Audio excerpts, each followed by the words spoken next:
हे बघा, आता आपण जामून तळून घेत आहोत. तर मी एक एक करून टाकते, म्हणजे तो आधीच टाकलेला. ओके, तर मंद आचेवरती मस्त तेल तापलेलं आहे गरम. जरा जास्तच तापले तेल, पण आपण काढून घेऊया. ओके,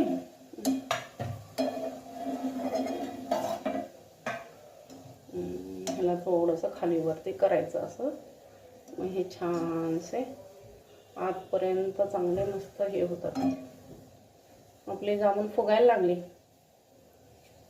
लागले म्हणजे त्याला ते छान, मी हे टाकलेलं ना मध्ये सोडा वगैरे टाकलेला, त्याच्यामुळं छान झाले ते असे फुगायला लागले.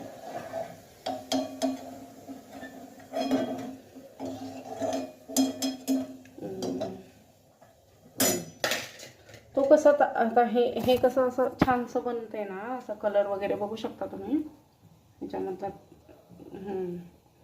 तर असं छानसं ते कढईत तेल असं मंदाच्या वरती करून आपण त्याला घेऊ शकतो. ओके,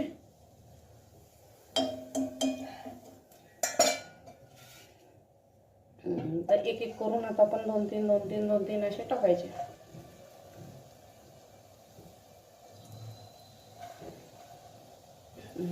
चार टाकलेले आहेत. आता तळून घ्यायचं, ह्याला थोडंसं हलवायचं खालून असं, म्हणजे ते चिकटणार नाही.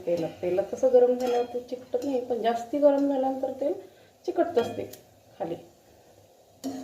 तर आपण त्याला असं हलवून मस्तपैकी ना छानसं, म्हणजे तेलामध्ये हलवायचं त्याला, आणि आतपर्यंत ते होतं, म्हणजे तळलं जातं मध्ये. पाक पण छानसं हे होतं. आता पाकात टाकून घेऊया आपण.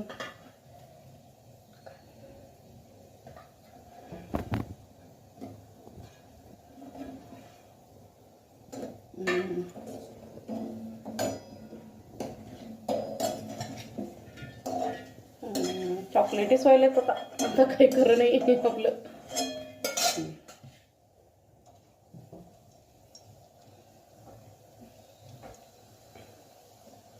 हे काढून घ्यायचं आणि थोडंसं, म्हणजे एकदम पण असं गरम झालं की मध्ये टाकलं तरी चालतंय, पण ते कसं नंतर फार दिवस राहत नाही, म्हणजे ते खराब होण्याची भीती असते.